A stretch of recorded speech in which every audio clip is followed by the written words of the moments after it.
Howdy, folks. General back to you. Hey, I'm going to talk to you a minute about a special circuit that a very good friend of mine came up with.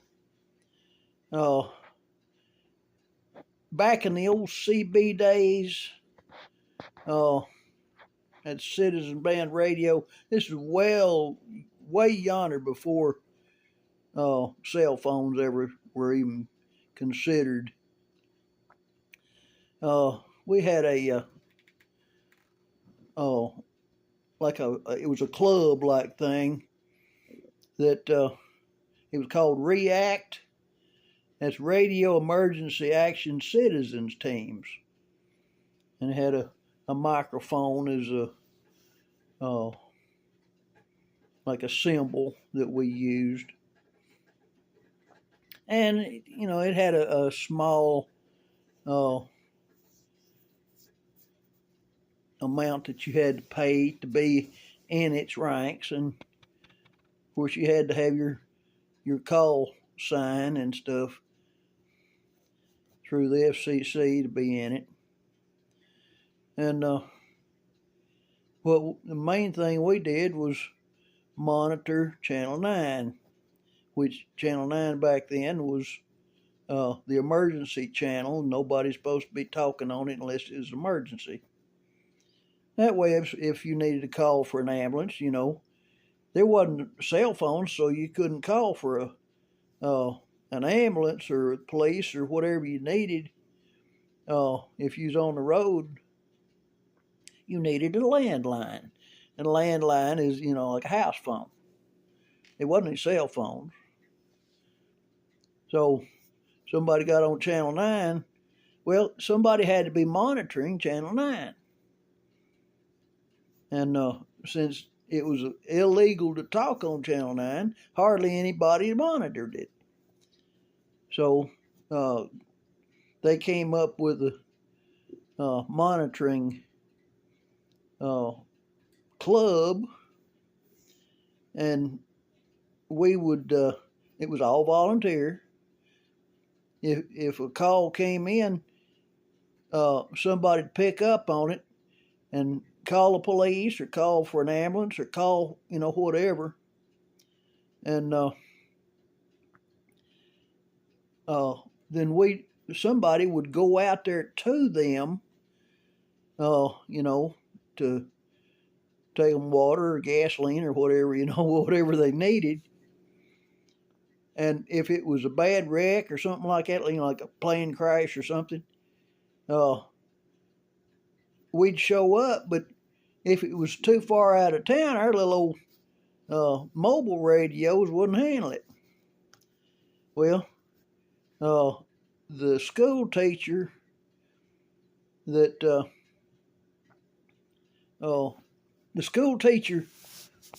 taught me shop in like a 7th, 8th, and 9th grades in junior high school was an electronics nut that worked on CB radios. He got me interested in it, got Dad interested in it, and I got into R.E.A.C.T with him. And he had me cut out, take a coal chisel and a hammer and cut out the top of his van. He had an old Dodge van. I cut the top out of it and beat it down all the way around, where it wasn't rough.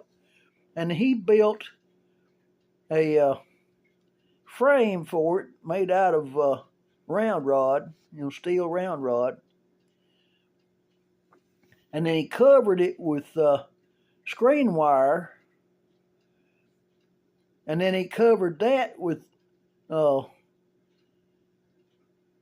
fiberglass cloth, and then he fiberglassed it and made one of the first raised cab vans anywhere. And it was all on that lightweight screen thing. It didn't have that much structure under it, but it was very resilient. It was all one piece. And it was rounded edges and all. I mean, it was nice. And he mounted what we called a big stick, which was a full wave uh, antenna, uh, 27 megacycle band for CB radio. Was 8 foot 6.5 inches was the length of this thing, and it had a 102-inch fiberglass whip that screwed on the end of it to bring it on. It wasn't all coiled and stuff like the mobile. This was a base antenna. It was made to go up in a tree or something. Well, he couldn't go down the road. That thing got bang, dang, screwed into that thing. So somebody said, "Why don't you put a piece of PVC up there, PVC pipe? Put you a cap on the front of it, and then put you a screw top lid on the back, and slide that top piece in there." Well, that's an idea. So he did that, and you'd have to go up there and raise it up and pin it and all that stuff. So he had an old Cadillac window roller upper, the motor and the stuff that inside the door, it raises the window.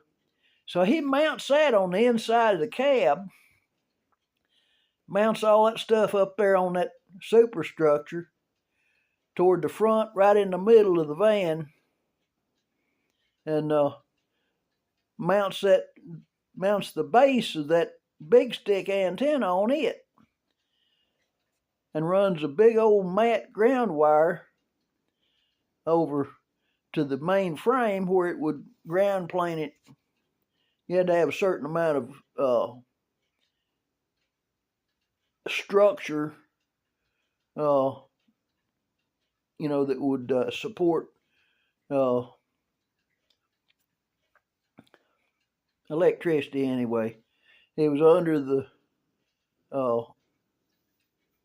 the base of that thing, but it was separated from it, isolated from it, and it was all steel screen wire, so it was enough there to act like a ground plane. So he could go somewhere and hit the up button, and that thing raise up,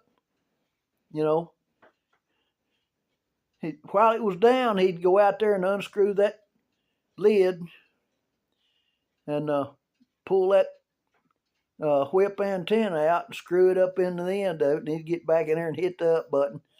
As soon as it got up the top, a little red light would come on and they'd quit. And he could run a base station anywhere he went. I mean, he couldn't drive with it naturally, but when he got where he's going, make sure there wasn't any overhead wires or anything like that, and he'd just hit that up button and come up there. Well, he forgot and he went to the store, broke it off. He said, "I know what to do to fix that."